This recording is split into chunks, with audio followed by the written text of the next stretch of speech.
प्रारंभ करते हैं। क्लास का पहला ही क्वेश्चन आपके सामने आ चुका है। राजस्थान की कौन सी नदी कर्क रेखा को 2 बार पार करती है?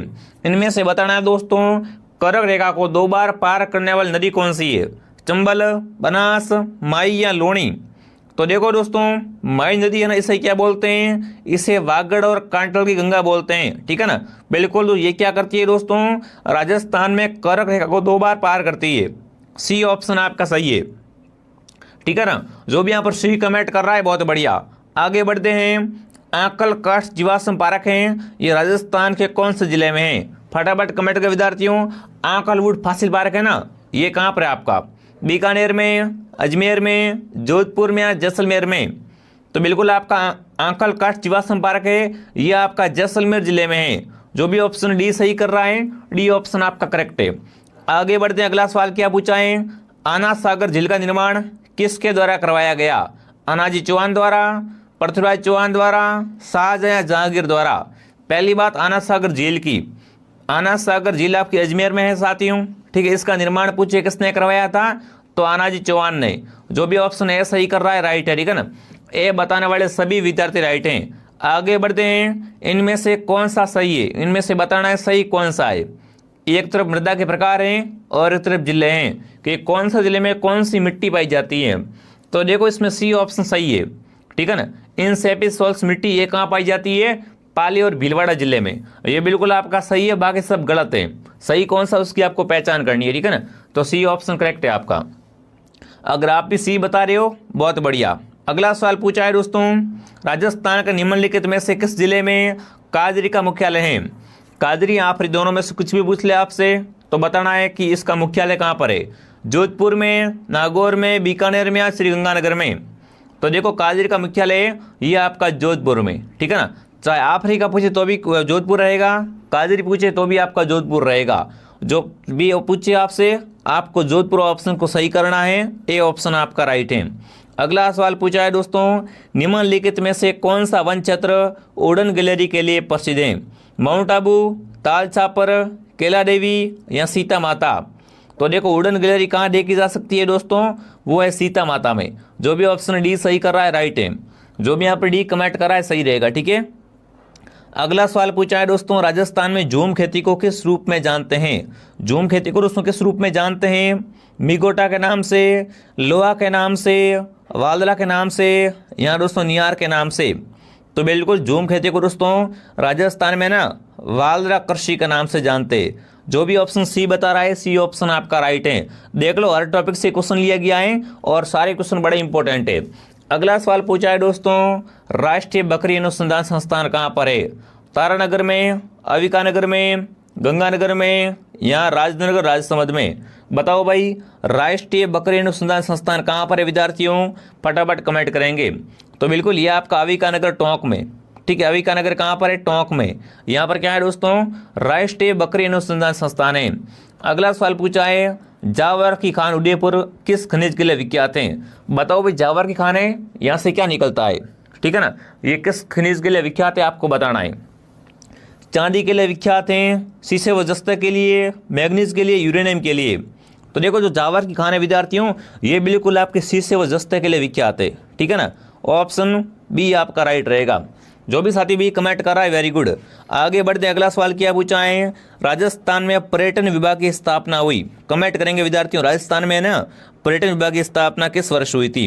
1956 में, 1954 में, 1952 में, 1958 में? राजस्थान में दोस्तों पूछा पर्यटन विभाग की स्थापना किस वर्ष की गई थी? तो बिल्कुल ये आपकी 1956 में। जो भी ऑप्शन ए सही कर रहा है दोस्तों, आपने इस क्लास को लाइक नहीं किया है, सभी विद्यार्थी क्लास को लाइक और शेयर करें और सब्सक्राइब करें, क्योंकि यहाँ पर आपको सीईटी एग्जाम 2024 की संपूर्ण तैयारी करवाई जाएगी। आप दोस्तों कमेंट करेंगे, राजस्थान में पहला सीमेंट उद्योग है ना, बिल्कुल जो पहली सीमेंट फैक्ट्री है वो 1916 में कहाँ पर स्थापित की गई थी? लाखेरी में, पोटाल में, गोटन में या खंगारिया खंगार में? राजस्थान में पहली आपकी सीमेंट फैक्ट्री है दोस्तों, सीमेंट उद्योग है, ये बिल्कुल आपका 1916 में कहाँ खोला गया था? लाखेरी बूंदी, ठीक है। ऑप्शन नंबर ए आपका राइट है। आगे बढ़ते हैं, क्या पूछा है आपसे, जयपुर में मेट्रो रेल की सेवा कब शुरू हुई? बताओ भाई, कमेंट कीजिए विद्यार्थियों, जयपुर में मेट्रो रेल सेवा ये कब स्टार्ट हुई थी? 2011 में, 2013 में, 2015 में या 2018 में? तो देखो दोस्तों जयपुर में मेट्रो है, बिल्कुल ये कब स्टार्ट हुई थी? 2015 में। जो भी सी कमेंट कर रहा है सही है, ठीक है ना। जयपुर में मेट्रो रेल सेवा कब शुरू हुई थी? बिल्कुल 2015, ऑप्शन आपका राइट है। अगला सवाल पूछा है दोस्तों, राजस्थान का वह जिला जिसके मुख्यालय का नाम उसके जिले से भिन्न है, राजसमंद, प्रतापगढ़, पाली या डूंगरपुर? तो देखो प्रतापगढ़ का मुख्यालय प्रतापगढ़ में ही है, पाली का मुख्यालय पाली में है और डूंगरपुर का मुख्यालय डूंगरपुर में है। पर राजसमंद का मुख्यालय ये आपका राजसमंद के जिले के अंतर्गत है, पर वो एग्जैक्ट राजसमंद में नहीं है, ठीक है ना, राजनगर नाम से वहां पर है। तो बिल्कुल ऑप्शन नंबर ए आपका राइट है। बिल्कुल इसके क्या है, जिले का नाम और मुख्यालय का नाम भिन्न है, ए ऑप्शन आपका सही है। आगे बढ़ते हैं दोस्तों, राजस्थान की पहली जातीय जनगणना प्रस्तावित हुई, बताओ भाई, कमेंट करें साथियों। राजस्थान की आपकी है ना पहली जातीय जनगणना है, ये कब प्रस्तावित हुई विद्यार्थियों? बिल्कुल तो आपको कमेंट करना 31 दिसंबर 2011 से, 1 दिसंबर 2011 से, या दोस्तों 1 नवंबर 2011 से, 15 अक्टूबर 2011 से, या जनवरी 2012 से। तो राजस्थान की पहली आपकी जातीय जनगणना है दोस्तों, ये स्टार्ट हुई कब? बिल्कुल 31 दिसंबर 2011 से। जो भी ऑप्शन है सही कर रहा है, राइट है। अगला सवाल बताओ दोस्तों, नई जैव ईंधन नीति क्रियान्वयन में राजस्थान कौन से स्थान पर आता है? प्रथम, द्वितीय, 7वें या 22वें? देखो अगर नई जैव ईंधन नीति की बात की जाए तो इसमें राजस्थान का स्थान है वो प्रथम स्थान है। कौन सा स्थान है? पहला स्थान है। आगे बढ़ते हैं दोस्तों, क्या पूछा है? राजस्थान में कृषि गणना की जाती है, बताओ भाई, राजस्थान में कृषि गणना है ये कितने वर्ष में की जाती है? प्रति 10 वर्ष में, 5 वर्ष में, 3 वर्ष में, या नियमित नहीं है? तो राजस्थान में कृषि गणना विद्यार्थी बिल्कुल प्रतिवर्ष 5 वर्ष में की जाती है, ठीक है, बी ऑप्शन आपका सही है। अगला बताओ दोस्तों, किस वर्ष जयपुर वेधशाला जंतर मंत्र को यूनेस्को द्वारा विश्व धरोहर सूची में मान्यता दी गई है? 2010 में, 2015 में, 2020 में, या 2005 में? तो जयपुर के जंतर मंत्र को दोस्तों ना यूनेस्को ने अपनी सूची में कब शामिल किया है? तो बिल्कुल वो दोस्तों किया है 2010 में। जो भी ऑप्शन ए सही कर रहा है, ये ऑप्शन सही रहेगा। अगला बताओ, मूसी महाराणी की छतरी कहाँ पर है? कमेंट करें साथियों, मूसी महाराणी की छतरी कहाँ पर है आपकी? जैसलमेर, अलवर, उदयपुर या जोधपुर? तो मूसी महाराणी की छतरी है वो आपकी अलवर जिले में है, ठीक है ना, मूसी महाराणी की छतरी आपकी अलवर में, ध्यान रखना। आगे बढ़ते हैं, राजस्थान में सबसे प्राचीन तित्ययुक्त मंदिर कौन सा है? राजस्थान का सबसे पुराना नाम आपका तित्ययुक्त मंदिर कौन सा है? कमेंट कीजिए। शिला देवी मंदिर आमेर, शीतलेश्वर मंदिर झालरापाटन, सास बहु मंदिर नागदा, या श्रीनाथ जी का मंदिर नाथद्वारा? राजस्थान में सबसे प्राचीन आपका तित्ययुक्त मंदिर है वो बिल्कुल आपका है शीतलेश्वर मंदिर, झालरापाटन। जो भी ऑप्शन बी सही कर रहा है, राइट है। अगला बताओ दोस्तों, क्या पूछा है? मेवाड़ के किस महाराणा ने पिछुला झील में जगनिवास नामक महल बनवाए? देखो पिछुला झील में आपके जगनिवास महल है ना, इसका निर्माण किसने करवाया था? अमर सिंह प्रथम ने, करण सिंह द्वितीय ने, जगत सिंह द्वितीय ने, या राज सिंह प्रथम ने? तो बिल्कुल दोस्तों उदयपुर में पिछुला झील है और इसमें आपका जगनिवास नामक महल है। इसका निर्माण करने वाले कौन थे? तो बिल्कुल वो इसका निर्माण दोस्तों जगत सिंह द्वितीय ने करवाया था। किसने? महाराणा जगत सिंह द्वितीय ने करवाया था। जो भी सी कमेंट कर रहा है सही है। अगला बताओ दोस्तों, सूफी संत ख्वाजा मोइनुद्दीन चिश्ती किसके शासनकाल में राजस्थान आए थे? पृथ्वीराज चौहान के काल में, महाराणा प्रताप के काल में, राणा सांगा या राणा कुंभा के काल में? तो बिल्कुल सूफी संत ख्वाजा चिश्ती है ये दोस्तों आपके पृथ्वीराज चौहान के शासनकाल में क्या आए थे? राजस्थान आए थे। आगे बढ़ते हैं, कनफटे जोगी है ना डमरू एवं सारंगी वाद्यंत्र किस देवी के गीत में बजाते हैं? नागणी सी माता, शीतला माता, शंकराय माता, जीण माता? तो देखो जो कनफटे जोगी होते हैं ना वो डमरू और सारंगी बजाते हैं, बिल्कुल ये दोस्तों है ना ये जीण माता की भक्ति में बजाते हैं, ठीक है, और गाते भी है। तो बिल्कुल ऑप्शन नंबर डी आपका राइट रहेगा। अगला सवाल पूछा है दोस्तों, राजस्थान की दूसरी संत है ना दूसरी मीराबाई संत राणाबाई का जन्म कहाँ हुआ? आपसे कोई पूछ ले राजस्थान की दूसरी मीराबाई कौन है, तो वो आपकी बिल्कुल संत राणाबाई है। तो बताओ संत राणाबाई का जन्म है वो कहाँ हुआ था? कुड़की में, या कापदोड़ में, साबला में, या अरनावा में? तो संत राणाबाई का जन्म दोस्तों हुआ था अरनावा में। कहाँ हुआ था? अरनावा। ऑप्शन नंबर डी आपका राइट है। अगला बताओ दोस्तों, पशु पक्षी प्राकृतिक सौंदर्य का चित्रण किस शैली की विशेषता रही है ना? पशु पक्षियों को महत्व देने वाली शैली कौन सी है? मारवाड़ चित्रशैली, बूंदी चित्रशैली, मेवाड़ चित्रशैली, या मेवाड़ चित्रशैली? तो देखो पशु पक्षियों को विश्व महत्व देने वाली शैली है वो आपकी बूंदी शैली है, ठीक है। इसमें क्या किया गया है दोस्तों? पशु पक्षियों का चित्रण किया गया है। बी ऑप्शन आपका सही है। अगला बताओ दोस्तों, निम्न में से राजस्थान का कौन सा लोक नृत्य है ना सर्वाधिक तौर पर आपका स्नेक चामर डांस के रूप में जाना जाता है? बवाई, घूमर, कालबेलिया या कठपुतली? तो देखो स्नेक चामर डांस है ना वो किसे कहते हैं विद्यार्थियों? वो है कालबेलिया। बिल्कुल सी ऑप्शन आपका सही रहेगा। देखो साथ में कमेंट करोगे तो मालूम पड़ेगा कैसी तैयारी है ना, खाली बैठे रहोगे तो कुछ भी मालूम नहीं पड़ने वाला है, तो आप थोड़ा साथ में कमेंट भी कीजिए। अगला बताओ, जाऊर खान है ना इसका संबंध किस वाद्यंत्र से है? बपंग से, नर से, अलगुजा से, या खरताला से? तो बिल्कुल बपंग के जादूगर है वो आपके जाऊर खान मेवाती है ना। ए ऑप्शन आपका राइट है विद्यार्थियों। जाऊर खान का संबंध कौन से लोक वाद्यंत्र से है? तो बपंग से इनका संबंध है। जो भी साथी ऑप्शन ए कमेंट कर रहा है राइट है। अगला बताओ क्या पूछा है दोस्तों, राजस्थान में लच्छीराम द्वारा किस ख्याल का प्रवर्तन किया गया?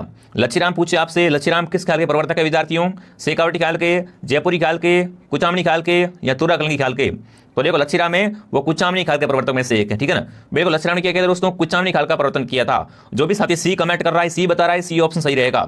अगला बताओ, चलो क्या पूछा है? राजस्थान का प्रसिद्ध बेणेश्वर मेला है, ये कौन से महीने में भरता है? बेणेश्वर मेला दोस्तों आपका नवाटापुरा गांव में भरता है, सोम माई जाकर के संगों पर। इसे दोस्तों आदिवासियों का कुंभ बोलते हैं, ठीक है। और बताओ दोस्तों ये मेला है ये किस महीने में भरता है? फाल्गुन में, माघ में, आषाढ़ में या पौष में? तो बिल्कुल आपका बेणेश्वर मेला है विद्यार्थियों, बेणेश्वर मेला आपका दोस्तों माघ के महीने में भरता है, माघ पूर्णिमा, ठीक है ना। बी ऑप्शन आपका सही है। अगला बताओ दोस्तों, साझी पूजन किस में लोकप्रिय है? स्वगन स्त्रियों में, ग्रासियों में, कुंवारी कन्याओं में, भीलों में? तो साझी पूजन विद्यार्थियों हैं ये बिल्कुल आपकी कुंवारी कन्याओं में क्या होता है? लोकप्रिय होता है। सी ऑप्शन आपका सही है। अगला बताओ, खेलकूद का सामान कहाँ बनाया जाता है? फटाफट कमेंट करेंगे, बार बार आने वाला क्वेश्चन है। गंगानगर में, उदयपुर में, हनुमानगढ़ में या कोटा में? तो देखो खेलकूद का सामान है विद्यार्थियों ये आपका हनुमानगढ़ जिले में बनाया गया है, ठीक है ना। सी ऑप्शन आपका सही रहेगा। अगला सवाल पूछा है दोस्तों, राजस्थान संगीत नाटक अकादमी कहां पर है? कमेंट करेंगे राजस्थान संगीत नाटक अकादमी कहां पर है? जयपुर में, बीकानेर में, अजमेर में या जोधपुर में? राजस्थान संगीत नाटक अकादमी है ये आपकी जोधपुर में, ठीक है। डी ऑप्शन आपका राइट है। अगला बताओ दोस्तों, उदयपुर में भारतीय लोक कला मंडल की स्थापना किसने की थी? देवीलाल सामर ने, कोमल कोठारी ने, करना भील ने या दोस्तों जयार्दन लाल नागर ने? उदयपुर में पूछा आपसे कि उदयपुर में दोस्तों है ना भारतीय लोक कला मंडल की स्थापना किसने की थी? तो बिल्कुल यहाँ पर आएगा देवीलाल सामर। क्या आएगा? देवीलाल सामर ने। अगला फटाफट कमेंट करेंगे विद्यार्थियों, जोधपुरी सापा को प्रसिद्ध करने का श्रेय दिया जाता है केसरी सिंह को, जसवंत सिंह को, उदय सिंह को या सुमेर सिंह को? बिल्कुल जोधपुरी सापा बहुत फेमस है ना, अंतर्राष्ट्रीय लेवल पर ही फेमस है। तो बताओ जोधपुरी सापे को इसको प्रसिद्ध किसने किया ना? जोधपुरी सापे को प्रसिद्ध करने का श्रेय है ये किससे दिया जाता है? तो बिल्कुल इसमें दोस्तों अहम भूमिका रही है महाराजा जसवंत सिंह की। जो भी ऑप्शन बी सही कर रहा है राइट है। अगला बताओ, ये हो गया आपका जसवंत सिंह, ठीक है। अगला फटाफट क्या पूछा है दोस्तों आपसे, ग्रास्य जनजाति मोर बांधिया रीति रिवाज है इसका समझ के अवसर रहे। मोर बांधिया क्या होती है दोस्तों? ग्रासियों का एक रीति रिवाज होता है। तो बताओ मोर बांधिया है ये किस अवसर से जुड़ा हुआ है? विवाह से है, सगाई से, जन्म से या तलाक से? तो देखो मोर बांधिया दोस्तों है ये क्या होती है? ग्रासियों की एक विवाह की रस्म है और ग्रास या सरवाड़ी का आपके शिरोई में निवास करते हैं, ठीक है। ग्रासियों का नृत्य है वो आपका वालर है, ध्यान रखना इतनी चीजें, ठीक है। अगला बताओ, दादू पंथ का अधिकांश साहित्य किस शैली में लिपिबद्ध है? बताओ भैया दादू का जो दोस्तों आपका अधिकांश साहित्य है ना ये कौन सी बोली में लिपिबद्ध है? मेवाती बोली में, मेवाड़ी में, वागड़ी में या ढूंढाड़ी में? तो बिल्कुल ये दोस्तों आपका है ये बिल्कुल ढूंढाड़ी बोली में क्या है? लिपिबद्ध है, ठीक है। दादू पंथ का अधिकांश साहित्य किसमें? वो आपका ढूंढाड़ी बोली में। अगला बताओ दोस्तों, भारतीय प्राचीन लिपिमाला में प्रसिद्ध लेखक कौन है आपके? गौरी शंकर हरिचंद्र ओझा, रामकर्ण ओसापा या मुनि जीन विजय या विश्वनाथ? तो आपको पता है लिपिमाला के लेखक है ना, भारतीय प्राचीन लिपिमाला के लेखक है दोस्तों वो कौन है आपके? गौरी शंकर हरिचंद्र ओझा। जो भी ऑप्शन है सही करा है राइट है। अगला सवाल पूछा है दोस्तों आपसे, राजस्थान की किस सभ्यता को ताम्र संचय के नाम से भी जानते हैं? गणेश्वर, बागोर, आड़ या गिलुंड? सीधा सिंपल क्वेश्चन है, ठीक है। सीधी बात है यहाँ पर कि बिल्कुल आपकी ताम्र संचय नाम से कौन सी सभ्यता जानी जाती है? वो आपकी हो जाएगी गणेश्वर, ठीक है। ऑप्शन नंबर ए आपका राइट है। अगला बताओ क्या पूछा है दोस्तों आपसे, राजस्थान में परतियार वंश के संस्थापक हरिश्चंद्र की राजधानी कौन सी थी? मंडाणा, भीनमाल, मेड़ता या मंडोर? तो बिल्कुल हरिश्चंद्र की दोस्तों जो आपकी राजधानी थी वो मंडोर थी। डी ऑप्शन आपका सही है। अगला बताओ, पन्ना दाई ने किसके जीवन को बचाया था? पन्ना दाई ने अपने पुत्र चंद्र का बलिदान दे दिया था और इस तरह दोस्तों है ना बिल्कुल मेवाड़ महाराणा उदय सिंह की जान बचाई थी, ठीक है। तो बिल्कुल जो भी उदय सिंह कमेंट कर रहा है राइट है, ध्यान रख लेना विद्यार्थियों। और मारवाड़ की पन्ना दाई कौन है? तो वो आपकी गोरा दाई है, ठीक है। ऑप्शन नंबर डी आपका राइट रहेगा। आगे बढ़ते विद्यार्थियों क्या पूछा आपसे, इतिहासकार जीएस ओझा के अनुसार मथुरा की राठ का युद्ध कब हुआ? आपको कमेंट करना है दोस्तों, जीएस ओझा के अनुसार मथुरा की राठ का युद्ध है ना ये किस वर्ष होता है? 1640 में, 1644 में, 1648 में या 1650 में? तो देखो इतिहासकार जीएस ओझा के अनुसार मथुरा की राठ का युद्ध होता है दोस्तों, ये युद्ध दोस्तों पूछ ले आपसे कब होता है? तो ये दोस्तों आपका होता है 1644 ईस्वी में। बी ऑप्शन आपका राइट है। आगे बढ़ते हैं क्या पूछा है, भारतीय मौसम विभाग की वेधशाला कहाँ पर है? भारतीय मौसम विभाग की वेधशाला राजस्थान में कहाँ पर विद्यार्थियों? माउंट आबू, जयपुर, कोटा या जोधपुर? तो बिल्कुल यहाँ पर आएगा जयपुर, पिंक सिटी। राजस्थान की राजधानी में क्या है? भारतीय मौसम विभाग की वेधशाला है। अगला बताओ, राजस्थान का प्रथम विजय स्तंभ कहाँ पर है? राजस्थान का पहला विजय स्तंभ है वो कहाँ पर है आपका? सिंपल आपसे पूछे राजस्थान में विजय स्तंभ कहाँ पर है? तो राजस्थान में विजय स्तंभ तो चित्तौड़गढ़ में है, पर राजस्थान का पहला विजय स्तंभ कहाँ पर है? तो वो आपका बयाना दुर्ग भरतपुर में। कहाँ पर है? बयाना दुर्ग भरतपुर में क्या है? राजस्थान का प्रथम विजय स्तंभ है।